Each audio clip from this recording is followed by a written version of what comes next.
تو یہ بھی ان کا مقصد ہے، اور ان سب کو اپنے یعنی کنٹرول میں لے لینے کے بعد مڈل ایسٹ کی ایک اور شکل بنانا. دیکھیے کافی علاقے جو ہیں انہوں نے ان کو زیر اثر کر لیا ہے، لیکن ابھی جو بچا ہوا ہے، جو ابھی آج مزاحمت کر رہے ہیں، صرف غزہ میں نہیں بلکہ لبنان میں بھی کر رہے ہیں، عراق میں بھی کر رہے ہیں، سیریا میں بھی ایک طرح سے ہے، اور یمن میں بھی ہے، جو جو جو جہاں پر بھی مزاحمت ہو رہی ہے، اس سب کو اپنے کنٹرول میں لینا. وہ سمجھ رہے ہیں کہ اب چونکہ جو سب سے بڑی طاقت جو کہ ان کے خلاف لڑ رہی تھی، یعنی حماس اور حزب اللہ جو ہے، وہ اس وقت جو ہے ان کے لحاظ سے، ان کے خیال میں کہ وہ بیک فٹ پہ ہے، اور ان کے جو بڑے جو قائد ہیں وہ شہید ہو گئے ہیں. تو وہ لگتا ہے کہ ایسا، لیکن یہ بالکل ہی غلط سی بات ہے، ایسا کبھی ہوا نہیں. صرف اگر حماس کی میں بات کروں، حزب اللہ کی بھی یہی بات ہے، وہاں پہ یعنی شخصیت پر نہیں قائم ہے، بلکہ ایک پوری تنظیم، ایک فکر کے، ایک آئیڈیالوجی پہ قائم ہے، اور وہ آئیڈیالوجی کسی کے مرنے سے نہیں جاتی بلکہ اور مضبوط ہوتی ہے. تو جو خود اگر ہم غزائی کی بات کریں، حماس کی بات کریں، تو انہوں نے کتنے لوگوں کو مارا ہے. تھوڑی شیخ یاسین کو انہوں نے مارا ہے، عبدالعزیز رنتیسی جو اس کے بعد آئے تھے قائد تھے ان کو مارا ہے، ابھی اسماعیل ہنیہ کو مارا ہے، یحییٰ عیاش جو ان کے کمانڈر تھے فوجی ان کو مارا ہے، صلاح شہادہ کو، اسماعیل ابو شنب کو، شیخ خلیل کو، نزار ریان کو، سعید سیام کو، محمود بحبو جن کو کہ انہوں نے دبئی میں مارا تھا، اور باہر سے جو وہاں پہ کسی کام کے لیے گئے ہوئے تو ہوٹل میں ان کو قتل کیا تھا. احمد جابری وہ بھی بہت بڑے لیڈر تھے. صلاح عروری جو کہ ابھی اس ایک سال کے اندر انہوں نے بیروت میں مارا ہے.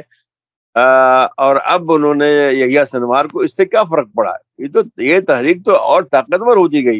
یعنی شیخ یاسین جنہوں نے کہ اس کی تاسیس کی تھی، ان کے مرنے سے کوئی اثر نہیں ہوا.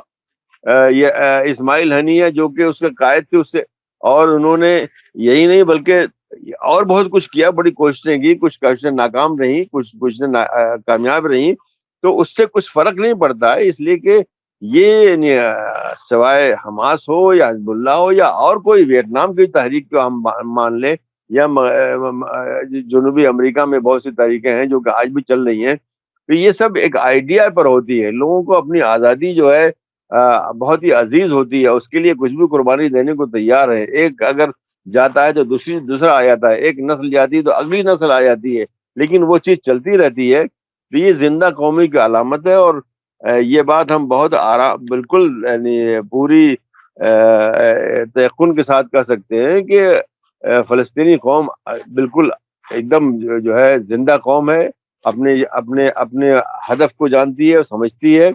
اسرائیلی یہ سمجھتے تھے اس وقت سن 48 میں، یہ تھا، وہی کہا گیا تھا، میرے خیال ہے کہ بن گورین نے کہا تھا کہ سب کو تو انہوں نے 70% کو تو انہوں نے ریفیوجی بنا دیا تھا، کتنے کو قتل کر دیا تھا. تو انہوں نے کہا تھا کہ یہ جو ابھی ریفیوجی ہیں یہ سب مر جائیں گے اور ان کے بچے بھول جائیں گے. یہ ان کا مقولہ ہے، اس وقت سن 48 کی بات ہے یہ. تو ایسا تو کچھ نہیں ہوا، بلکہ وہ چیز اور طاقتور ہوتی گئی مستقل. شروع میں کافی دن، تقریباً 25-30 سال شروع میں عرب ممالک نے کہا رہنے کوئی ضرورت نہیں ہے، ہم ہیں نا، ہم آزاد کرائیں گے. لیکن پھر انہوں نے کہا کہ نہیں، یہ سب ہونے والا نہیں. اور پھر فتح آئی، اس کے بعد پاپولر فرنٹ آئی، بہت سی تنظیمیں آئی، ڈیموکریٹک فرنٹ آئی، اور آخر میں حماس آئی کچھ 31-32 سال پہلے، اور اسی کے ساتھ ساتھ جہاد اسلامی اور بہت سی اس طرح کی تنظیمیں ہیں جو کہ آج کچھ تو اب آج ختم ہو چکی ہیں لیکن کچھ زندہ ہیں. لیکن وہ آئیڈیا جو ہے کہ ہم کو فلسطین کو آزاد کرانا ہے، ہمارا ملک جو ہے کسی اور قوم نے آ کر کے، مالی کہاں سے آ کر کے ان لوگوں نے قبضہ کر لیا، اس کو ہم کو آزاد کرانا ہے، وہ چیز زندہ ہے اور ہر فلسطینی کے اندر زندہ ہے. اسی لیے اتنے لوگ جو ہے اتنی قربانی دینے کے بعد بھی آج بھی کوئی سفید جھنڈا لے کر غزہ میں نہیں کھڑا ہوا ہے، نہ سفید جھنڈا لے کر کے ویسٹ بینک میں کوئی ایک انسان نہیں کہہ رہا ہے کہ یہ غلط ہوا ہے یہ، بلکہ وہ جو ایک بڑا مقصد ہے اس کے لیے کوئی بھی قربانی دینے کو تیار ہے. تو اگر آج یحییٰ سنوار، اور وہ بھی لڑتے ہوئے، یہ بھی بہت ہی دنیا بھر میں جو ہے اس کی ستائش ہو رہی ہے، صرف عرب ممالک میں نہیں. بلکہ میں نے تو ابھی بھی مجھے قاہرہ سے جو ہے ایک واٹس ایپ میسج میں انہوں نے جو ہے ایک نیا یعنی عربی ضرب المثل میں ایک اضافہ کر دیا. اور اس ضربی مثل کا یہ ہے کہ اس آدمی نے، کسی کی بات بھی ہو رہی کہ اس نے سنوار کی اسٹک سے جو ہے نا تک مقابلہ کیا، مطلب آخر وقت تک کیا، بالکل ایک دم جب کچھ بھی نہیں تب بھی سنوار کی اسٹک جو ہے سمجھ لیجیے ایک ضرب المثل بن گئی ہے. اور اس کے علاوہ میرے پاس بہت سے جو ہے وہ بھی آئے ہیں، یعنی ان کے جو پورٹریٹس ہوتے ہیں طرح طرح سے ان کو جو وہ کر رہے ہیں، اور کتنے ویڈیوز آ رہے ہیں طرح طرح. تو یہ آدمی ابھی چند دن کے اندر ہی ایک لیجنڈ بن گیا ہے، پورا ایک ایسی شخصیت بن گئی جس کو کہ یعنی سینکڑوں سال تک زندہ رہے گی لوگوں کی یادداشت میں، اور لوگوں کو یہ بتاتی رہے گی کہ یہ کام کیا گیا ہے. اور یہ بات بتا دوں کہ یہ ایسا بہت ہی کم ہوتا ہے کہ جو قائد اس طرح کے ہوتے ہیں وہ لڑتے ہوئے اور فرنٹ لائن پر وہ مریں، ایسا بہت ہی کم ہوتا ہے. ایسا یعنی ہماری تاریخ کے اندر جو یعنی ٹیپو سلطان ایک واحد بادشاہ ہے جو کہ لڑتے ہوئے مارا گیا، اور کوئی بادشاہ لڑتے ہوئے نہیں مارا جاتا سب. تو یہ بھی ایسے قائد ہیں شاید، یعنی جسے شی گوارا کو کہہ سکتے ہیں آپ، جو کہ کیوبا کی تحریک کے بہت بڑے لیڈر تھے. بعد میں انہوں نے کہا کہ میں جنوبی امریکہ جاتا ہوں، وہاں پر بھی اس طرح کی تحریک چلاتا ہوں. بعد میں ان کو مارا گیا، لیکن وہ لڑتے ہوئے مارے گئے، وہ بالکل پوری طرح سے آخر وقت تک وہ بھاگ کر کے چھپ کر کے یہ سب نہیں مارے گئے. تو یہ انہوں نے جو مثال قائم کی ہے اس سے فلسطینی قوم کو اور مہمیز ملے گی، اس سے کچھ بھی چیز کمزور نہیں ہونے والے. جو لوگ سمجھ رہے ہیں کہ چلو اب راستہ کھل گیا ان کے لیے، یہ ان کی غلط فہمی ہے. اچھا، ابھی جو تازہ کچھ خبریں آ رہی ہیں دونوں طرف سے، ایک تو بیروت میں آج صبح سویرے حملہ ہوا ہے، وہاں پر ایک بینک تھا القرض الحسنہ کے نام سے، یعنی کوآپریٹو قسم کا بینک، اس پر انہوں نے کئی جگہ حملے کیے ہیں. اور دوسری طرف سے حزب اللہ کی طرف سے بھی کافی اہم اسرائیلی ٹھکانوں پر حملے ہوئے ہیں. اچھا، ایسے وقت میں جب آپ نے بتایا کہ ایک لیجنڈ کے طور پر، ایک ہیرو کے طور پر یحییٰ سنور ابھرے ہیں شہادت کے بعد، لیکن عرب ملکوں میں، سعودی عرب میں، باقی ملکوں کا میڈیا اب بھی ان کو ٹیررسٹ کہہ کر کے ہی پکار رہا ہے، اور اس پر باقاعدہ، جیسا میں نے شروع میں بتایا، بغداد میں سعودی عرب کے ایک ٹیلی ویژن چینل کے آفس پر باقاعدہ حملہ ہوا. تو یہ جو نیریٹو کی لڑائی ہے، ہمیں شروع میں یاد ہے کہ جب جنگ شروع ہوئی تھی تو کئی عرب ملکوں میں بڑے بل بورڈ لگے ہوئے تھے اسرائیلی پروڈکٹس کو بائیکاٹ کرنے کے لیے، اور اس میں باقاعدہ لکھا ہوا تھا کیا آپ نے آج کسی فلسطینی کا قتل کیا. یعنی مقصد یہ تھا کہ اگر آپ اسرائیلی سامان خرید رہے ہیں تو فلسطینیوں کے قتل میں شریک ہیں. جہاں عوام کے جذبات اس طرف ہوں، وہاں کا میڈیا انہی مجاہدوں کو جو لڑ رہے ہیں اپنی زمین کے لیے ان کو ٹیررسٹ کہہ رہا ہے. یہ کنفلکٹ جو ہے نیریٹو کا، یہ کہاں لے کے جائے گا ان ملکوں کو، اس علاقے کو؟ نہیں دیکھیے، جو ایم بی سی کی بات ہے یا العربیہ کی بات ہے، اس کو آپ جنرلائز نہیں کر سکتے کہ سب ایسے ہی ہیں، ایسا نہیں ہے. یہ بات درست نہیں ہے. ہیں کچھ جو ہے، العربیہ تو بنایا اسی لیے گیا تھا، اس کو یعنی سعودی عرب کا پیسہ ہے اور سی آئی اے کا دماغ ہے، اس نے بنایا تھا کہ الجزیرہ جو ہے اس کو توڑا جائے. لیکن اس سے کچھ بھی نہیں ہوا. الجزیرہ جو ہے بہت آگے، اور آج یہ کہا جا سکتا ہے کہ اگر الجزیرہ نہ ہوتا کہ تو غزہ کی کہانی دنیا تک نہیں پہنچتی.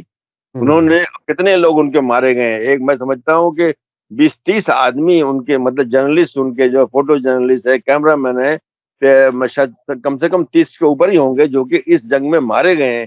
مطلب اسرائیل نے ڈھونڈ کر کے ان کو ڈرونز کے ذریعے اور سنائپرز کے ذریعے ان کو قتل کیا تاکہ وہ کہانی نہ پہنچے. تو جو یہ آپ نے جو بتایا، یعنی ایم بی سی بھی اسی ہی ایک گروپ کا حصہ ہے. وہ بھی یہ کہا جا سکتا ہے کہ وہ پیسہ تو سعودی عرب کا لگا ہوگا، سعودی عرب نہیں، سعودی کچھ افراد کا لگا ہوگا، لیکن اس کے پیچھے سی آئی اے کا دماغ ہے. تو یہ لوگ اب یہ نہ سمجھیں کہ آپ کے سعودی عرب میں سارے جو میڈیا ہے وہ یہی لکھ رہے ہوں گے، ایسا نہیں ہے. دوسرے لوگ جو ہے اتنی تائید تو نہیں کر رہے ہیں جتنے کہ اور جگہ کرنی چاہیے. اور یہی چیز مصر وغیرہ میں بھی ہے. مصر میں ابھی میں یعنی صرف کل ہی میں نے پڑھ رہا تھا کہ شیخ الازہر نے بہت ہی عمدہ بیان دیا ہے، مکمل تائید کی ہے کہ غزہ کے لوگوں کے جو جہاد ہے وہ بالکل درست ہے. اور انہوں نے دنیا بھر سے مطالبہ کیا ہے کہ آپ اس کے ساتھ کھڑے ہوں اور اس کی کریں. تو یہ سب کے سب ایسے نہیں ہیں، لیکن کچھ نہ کچھ ایسے گندے جو انڈے ضرور ہیں جو کہ یعنی اس طرح کی کوشش کر رہے ہیں اور کوئی ان کو پسند نہیں کرتا، یہ بھی سمجھ لیجیے۔ اچھا آپ وہاں کے میڈیا کو اچھے سے جانتے ہیں، کیا سعودی عرب میں کوئی بھی میڈیا ہمت کر پاتا ہے کہ وہ فلسطین کاز کو سپورٹ کر سکے ایسی حالات میں جب وہاں کی حکومت سوشل میڈیا پر کسی ایک چھوٹے سے کمنٹ پر غیر ملکی کو بھی اریسٹ کر لیتی ہے؟ پچھلے دنوں عراق کے کوئی بڑا سیکیورٹی آفیشل تھا مکہ میں، اس نے ایک کوئی ٹویٹ کیا، ایک فلسطینیوں کے لیے دعائیہ جملہ لکھ دیا کہ وہ گرفتار ہو گئے۔ کیا کوئی سعودی عرب میں کوئی ایک میڈیا بھی ایسا ہے جو آزادی سے لکھ پاتا ہے؟ نہیں دیکھیے، میڈیا تو سعودی عرب کی آپ کیوں بات کریں، یہ تقریباً سارے ممالک میں میڈیا آزاد نہیں ہے۔ مطلب کیا سعودی عرب، کیا مصر میں کیا آزاد ہے؟ کیا ایمریٹس میں آزاد ہے؟ کیا کویت میں آزاد ہے؟ کیا قطر ہی میں آزاد ہے؟ قطر میں جو آزادی ہے وہ صرف اتنی ہے کہ آپ دنیا بھر کے بارے میں بولیے آپ، لیکن ہمارے بارے میں مت بولیے گا۔ مطلب قطر اور ان کی جو حاکم جو خاندان ہے اس کے بارے میں مت بولیے گا۔ تو آزادی بہت ہی یعنی ایک محدود ہے کہ آپ اس دائرے میں چل سکتے ہیں، کہیں وہ دائرہ بڑا ہے، کہیں دائرہ چھوٹا ہے، لیکن یہ تقریباً ہر جگہ ہے۔ تو جو میڈیا ہے، میڈیا بھی جو ہاؤسز بنائے گئے ہیں، اب تو سعودی عرب میں بھی یہی ہوا، میں خیال مصر میں بھی ایسے ہی ہو گیا کہ انفرادی ملکیت ختم کر دی ہے انہوں نے۔ اب صرف کمپنیاں جو ہے کوئی میڈیا آفس چلا سکتی ہیں، اور کمپنیاں بہرحال وہی ہوتی ہیں جس میں کہ بزنس مین ہوتے ہیں اور اس میں جو لوگ ہوتے ہیں ان کے اور دوسرے کاروبار ہوتے ہیں، تو ان کو ڈرائے رکھتے ہیں، دیکھو اگر یہ کام جو ہے تم جیسا گڑبڑ کرو گے تو تمہارا فلاں جو فیکٹری ہو، تمہارے فلاں شو روم ہے، فلاں یہ ہم بند کر دیں گے۔ تو یہ صورتحال جو ہے، صرف آپ سعودی عرب کی مت بات کیجیے، بلکہ یعنی شاید مطلب میں سمجھتا ہوں لبنان جو ہے، اس کے علاوہ لبنان میں تو آزادی ہے، ایک بڑی حد تک وہاں آزادی ہے، لیکن اس کے علاوہ جو ہے کہیں پر بھی آزادی نہیں ہے کہ آپ جو چاہے لکھیں، جو چاہے کریں، اور لکھنے کے بعد ہی محاسبہ۔ یہاں تو لکھنے سے پہلے ہی محاسبہ ہو جاتا ہے۔ بالکل بالکل جی جی بالکل بالکل۔ یہ اکثر یعنی میں بھی کئی بار گیا ہوں تو وہ ان سارے عرب ملکوں میں اس ملک کی خبر نہیں ملے گی، باقی دنیا بھر کی خبریں ملیں گی۔ یہ بہت انٹرسٹنگ لگتا ہے اخبار تو۔ نہیں ایسی ملیں گی کہ انہوں نے ان سے ملاقات کی، انہوں نے ان سے ملاقات ہاں کیا، اور میونسپلٹی میں یہ ہوا اور کیا ہوا، میں یہی سب خبریں بھری رہتی ہیں اس میں۔ جی جی جی لیکن اصلی خبریں جو کہ پالیٹکس کے بارے میں ہے، اس ملک کی کیا یعنی فارن پالیسی ہے، کیا صحیح ہے غلط ہے، کہ یہ فلاں قدم کیوں اٹھایا، اس پہ کوئی سوال نہیں کرنے والا ہے، نہ کوئی ایڈیٹوریل نظر آئے گا۔ تو وہ حدود ہیں، اور وہ اچھی طرح سے ان لوگوں کو، بلکہ جو ایڈیٹر وغیرہ ہوتے ہیں وہ بھی ٹھوک بجٹ بجا کر کے رکھے جاتے ہیں کہ بھائی تم جو ہے یہ لائنیں کرو گے، اور لائن سے اگر باہر نکلتے ہیں بڑے بڑے لوگ جو ہے، یعنی اب وہ بہت ہی بڑا شاعر تھا جو اس سے پہلے قصیوی، بہت ہی بڑا شاعر تھا عربی زبان کا، اور میرے خیال ہے کہ ہیلتھ منسٹر رہ چکا تھا وہ بیچارے نے کوئی قصیدہ لکھا، اور جا کر کے لوگوں نے بادشاہ کو اس وقت فہد سے میرے خیال ہے کچھ سمجھا دیا کہ یہ آپ ہی کے بارے میں ہے، حالانکہ وہ ایسا تھا نہیں وہ، لیکن اس آدمی کو گھر بٹھا دیا گیا، کئی سال تک گھر بیٹھا رہا بیچارہ، اور بعد میں جب اس کو ذرا سے آزادی دی گئی تو اس کو برطانیہ میں سفیر بنا کے بھیج دیا گیا ہے، کہ جو آدمی منسٹر رہ چکا ہو وہ پھر اس طرح سے اس سے ہوا، تو آزادی نہیں ہے۔ اور وہ یہ چیز وہیں پر نہیں، اور بھی یہ مثال آپ کو کہیں اور بھی مل جائے گی، آپ کو یعنی عمان میں بھی مل جائے گی، آپ کو مصر میں مل جائے گی، سعودی عرب کے علاوہ یعنی آپ موراکو میں مل جائے گی، الجزائر وغیرہ مل جائے گی، تونس میں۔ تو یہ سارے نظام جو ہے سیکورٹی کے لحاظ سے تقریباً ایک ہی ہیں، بلکہ یہ کہا جاتا ہے کہ سیکورٹی کے معاملے میں ان سب میں چاہے آپس میں اختلاف ہو، سیکورٹی میں یہ سب متحد ہیں، ان کی سیکورٹی جو آپریٹرز ہوتا ہے سب آپس میں ان کی تال میل بالکل ٹھیک ٹھاک رہتی ہے، اس لیے کہ وہ سمجھتے ہیں کہ ہماری سیکورٹی اور فلاں کی سیکورٹی سب ایک ہی ہے، اگر وہاں گڑبڑ ہوگا تو ہمارے یہاں بھی ہو سکتا ہے، تو سب اس میں اچھا تعاون کرتے ہیں۔ یہ بات یعنی بہت اہم ہے کہ عرب ممالک جو عرب لیگ کے جو ممبر ہیں، 23 ممبران ہیں، سب میں سیکورٹی کے معاملات میں کوئی خلاف نہیں ہے، کوئی مخالفت نہیں ہوتی آپس میں، بلکہ وہ ان کے سیکورٹی کے منسٹر ہے یا انٹیلیجنس کے جو بھی ہیڈ ہوتے ہیں وہ آپس میں خوب ملتے رہتے ہیں، چاہے کتنی اوپر سے دشمنیاں ہوں۔ بہرحال وہ وہ الائز ہیں ایک ہی اوپر سے جو جسے کہنا چاہیے وہ ٹرائنگل جو ہے وہ امریکہ سے بھی ملتا ہے اور کہیں نہ کہیں کوئی ایسا تال میل ضرور ہوگا. اچھا ایک تازہ خبر یہ آ رہی ہے کہ ایران پر اسرائیل کی طرف سے حملے کی تیاری کے سلسلے میں کچھ ڈاکومنٹس لیک ہو گئے اور اس کی انویسٹیگیشن ہو رہی ہے امریکہ میں. اس کے علاوہ ایک خبر 3-4 دن پہلے آئی کہ ایرانین ہیکرز، اب یہ کوئی آفیشل تو ہوتا نہیں لیکن انہوں نے یہ کہا گیا کہ ایرانین ہیکرز نے امریکہ، کینیڈا اور آسٹریلیا کے بہت سے سینسٹیو انسٹیٹیوشنز تک ایکسس حاصل کر لی اور وہاں پر ایڈوائزریز جاری ہوئی ہیں باقاعدہ کہ اپنے اپنے کمپیوٹر چیک کریں، نئے پاسورڈ لگائیں وغیرہ وغیرہ جو ہوتے ہیں. لیکن بہت کچھ ایسا خدشہ ہے کہ انفارمیشن بہت سی لیک ہو چکی ہے. آپ اس طرح کی جب خبریں آتی ہیں تو آپ کو کیسا لگتا ہے؟ جس زمانے میں آپ وہاں جاتے آتے تھے اس پورے علاقے میں، کیا سوچا جا سکتا تھا کہ کوئی ایک مسلم ملک بھی ایسا ہو سکتا ہے کہ امریکہ اور ایسے بڑے ملکوں کی بھی سیکیورٹی کے لیے خطرہ بن جائے؟ ہاں دیکھیے، اصل میں آج کی دنیا وہ نہیں ہے جو کہ 20-25 سال پہلے کی دنیا تھی. آج دنیا بدل گئی ہے.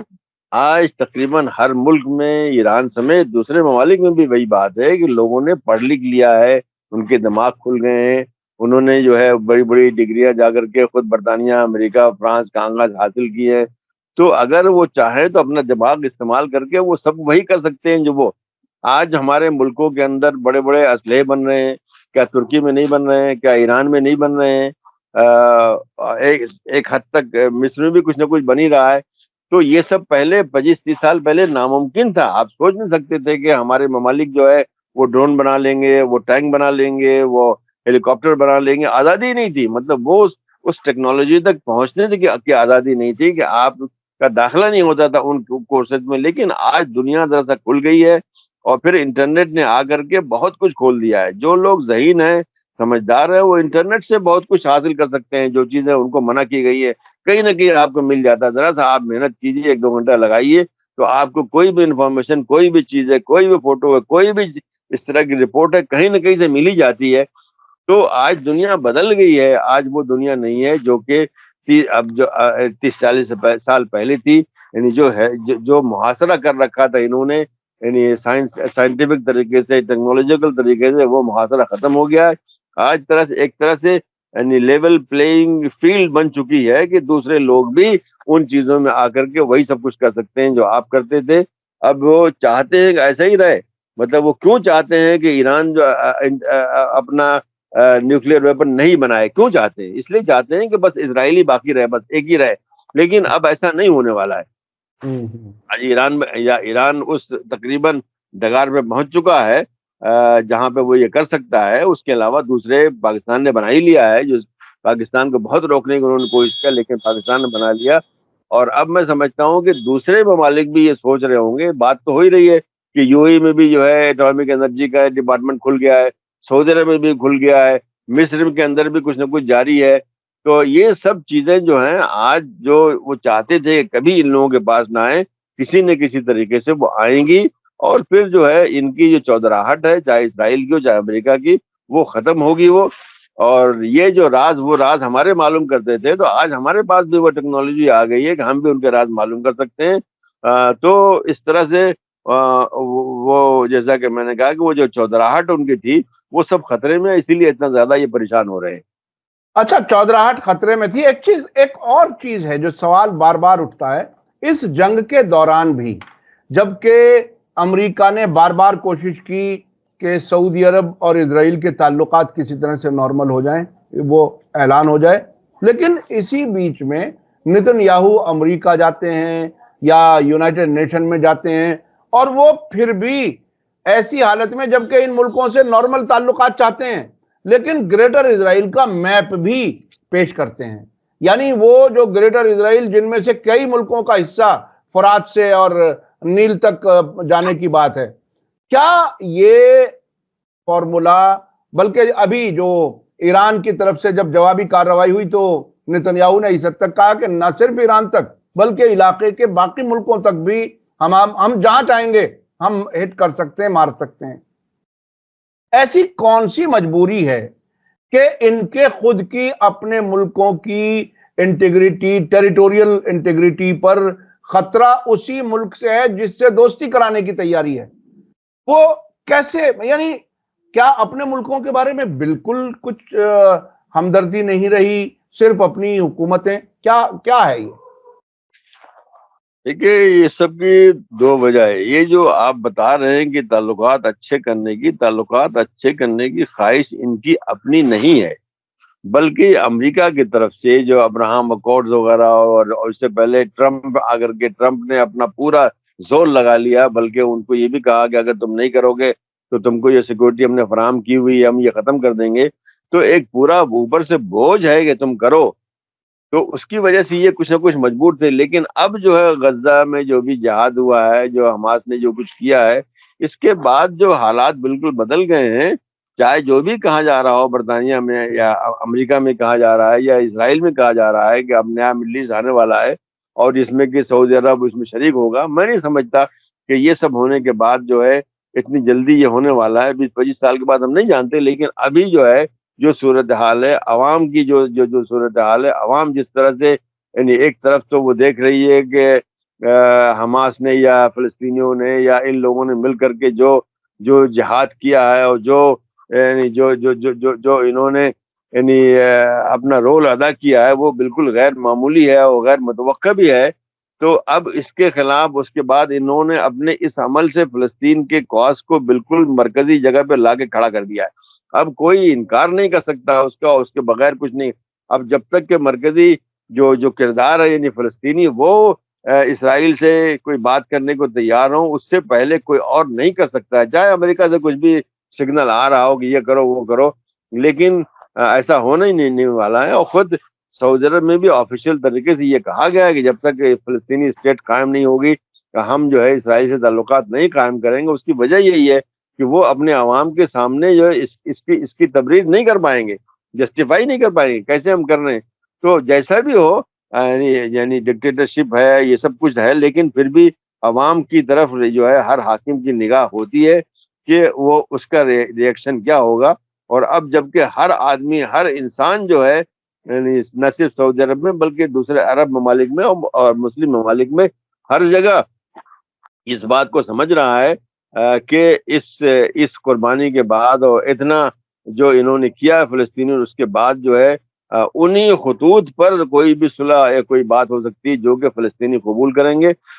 تو ابھی یہ سب باتیں جو ہو رہی ہیں ان کو بس ایسے ہی دیکھ لیجیے، وہ سب باتیں ہوتی رہتی ہیں اور بدلتی رہتی ہیں، گول پوسٹ ان کے بدلتے رہتے ہیں، کل یہ پیچھے بھی آ جائیں گے۔ ابھی اب بہت سوچ رہے ہیں کہ مڈل ایسٹ ایک نیا بنائیں گے جس میں اسرائیل ہر طرح سے حاوی ہوگا اور اسرائیل کے اوپر امریکہ حاوی ہوگا۔ تو یہ کسی طرح سے کوئی ضروری نہیں کہ یہ چیز پوری ہو، اس لیے کہ دوسرے لوگ اس کو ناکام بنانے کے لیے بالکل متحد ہیں اور بری طرح سے اپنی جان لگائے ہوئے۔ اچھا، آپ کو روس کا رول کیسا لگتا ہے؟ دیکھیے، ایک زمانہ تھا مجھے یاد ہے، ایران میں اسلامی انقلاب کے بعد جو نعرے تھے 3-4، وہ مرگ بر امریکہ، مرگ بر شوروی یعنی سوویت یونین، مرگ بر اسرائیل۔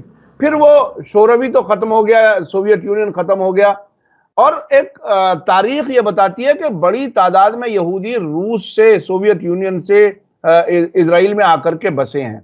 کیا اس وقت کی روس کی سرکار کیا جینونلی فلسطینیوں کے حق میں اور ایران کے پالے میں سمجھیے یا ایران کے ساتھ میں ہے، ذہنی طور پر بھی ایسی ہے، یا کوئی ٹیکٹیکل ٹائملی ٹیمپرری کوئی چیز ایسی ہے جو ابھی فی الحال وہ امریکہ کی دشمنی میں ایسا کر رہے ہیں؟ کیا ہو سکتا ہے آپ کی نظر میں؟ دیکھیے، یہ بات تو سب کے سامنے ہے اور سب سے پہلے روسیوں کے سامنے ہے کہ امریکہ نے ان کو توڑنے کی پوری کوشش کی، کتنے ممالک وہاں سے نکال کر کے نئے نئے ممالک بنا دیے۔ اور اب خود روس کے اوپر بھی، اس لیے کہ روس جو ہے وہاں پر یعنی بہت بڑا رقبہ ہے اور آبادی کم ہے، اور وہ وہاں پہ منرل ریسورسز بہت بے شمار وہاں پر ہیں، اس پر ان کی نظر ہے۔ تو اور پھر اس کے علاوہ وہاں سے کمیونزم وہاں سے ختم ہو چکا ہے، آج عملاً کوئی کمیونزم وہاں پہ نہیں ہے۔ تو وہاں پر آج ایک نیشنلسٹ حکومت قائم ہے جو کہ اپنے مسائل، اپنے جو ترجیحات ہیں اس کی بنیاد پر فیصلہ کر رہی ہے. تو جہاں تک مجھے معلوم ہے، خود وہاں سے بھی، وہاں کے جو مسلمانوں نے مجھے بتایا ہے کہ پوٹن کا رویہ مسلمانوں کے ساتھ، اسلام کے ساتھ بہت ہی اچھا ہے. بلکہ انہوں نے مسلمانوں کو مکمل آزادی دے دی ہے، کچھ بھی کرو، تم کو یونیورسٹی بنانا ہے، کالج بنانا ہے، بینک کھولنا ہے، کچھ بھی کرنا ہے، اس میں ان کو نماز پڑھنا ہے، نئی مسجدیں بنانا ہے. تو اس میں جو ہے وہ پالیسی ختم ہو گئی ان کی. اور اسی کے ساتھ انہوں نے یہ سمجھ لیا کہ ان کے اصلی دشمن یہ ویسٹرن کنٹریز اور امریکہ وغیرہ ہیں، اور یہ جو دوسرے ممالک ہیں، یعنی اسلامی ممالک ہیں، عرب ممالک ہیں، افریقہ ہے، ساؤتھ امریکہ ہے، یہ سب ان کا جو ان کے دوست ہے. اور اس بنیاد پر انہوں نے ایک نئے طریقے سے اپنی جو پالیٹکس اور اپنی ڈپلومیسی شروع کی ہے. اور اس میں جو ہے میں نہیں سمجھتا کہ اس میں کوئی منافقت ہے، بلکہ انہوں نے اب دیکھ لیا ہے کہ وہ ایک طرح سے پہلے، یعنی امریکہ کا ہی ایک دوسرا سکہ ہوا کرتے تھے پہلے، اب ایسا نہیں ہے، بلکہ وہ سمجھتے ہیں کہ امریکہ ہی ہمارا حریف ہے، امریکہ ہی ہمارا دشمن ہے. امریکہ کا مطلب ہوتا ہے مغرب، یعنی پورا ویسٹرن یورپ، اور اس میں کہ فرانس اور برطانیہ وغیرہ سب شامل ہے. یہ ہمارے اصل دشمن ہے.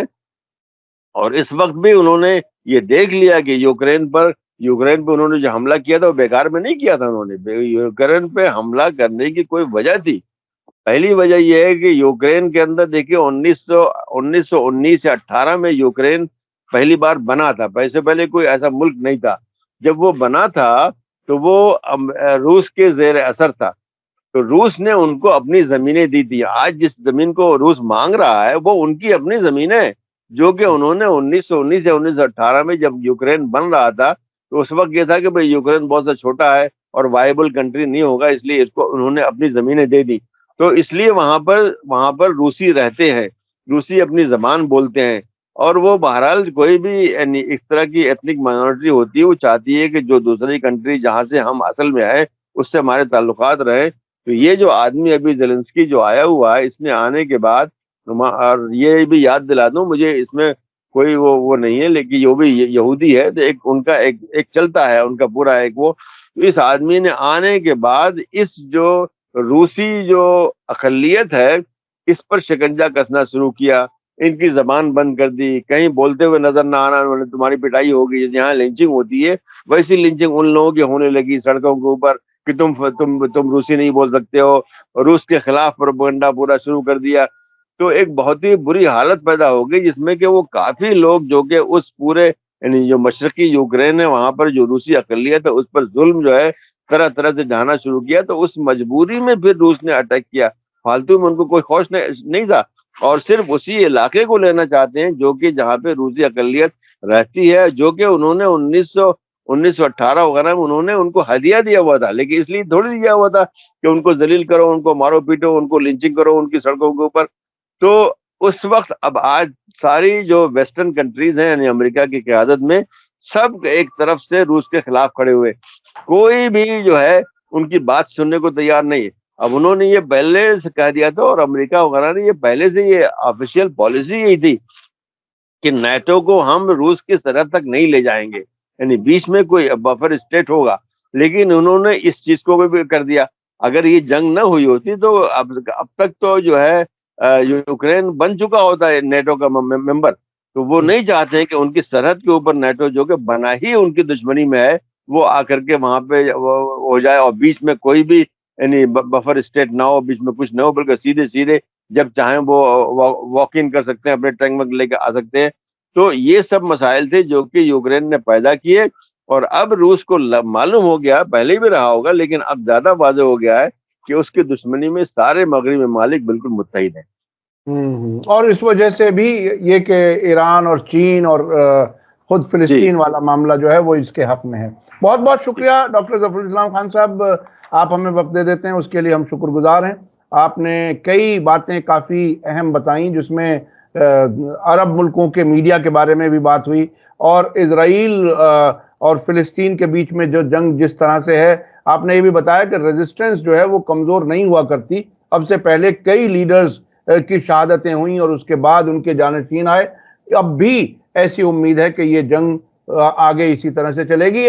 جو بات چیت ہے، جو جنگ بندی کی بات کی جا رہی ہے، یہ محض دکھاوا اور ڈرامہ ہے. ان کی خواہش نہیں ہے اسرائیل اور امریکہ کی کہ جنگ بندی ہو. بہت بہت شکریہ ظفر الاسلام خان صاحب, آپ نے ہمیں وقت دیا. اسی کے ساتھ مجھے دیجیے اجازت. دھنیہ واد, شکریہ. جے بھارت, جے ہند. میڈیا اسٹار ورلڈ کے اور ویڈیو دیکھنے کے لیے ہمارے چینل کو سبسکرائب کریں اور سیدھے نوٹیفیکیشن پانے کے لیے بیل آئیکن دبائیں. اور اگر ہماری خبر سچی اور اچھی لگے تو اپنے واٹس ایپ, انسٹاگرام, فیس بک اور ٹویٹر اکاؤنٹ پر ضرور شیئر کریں.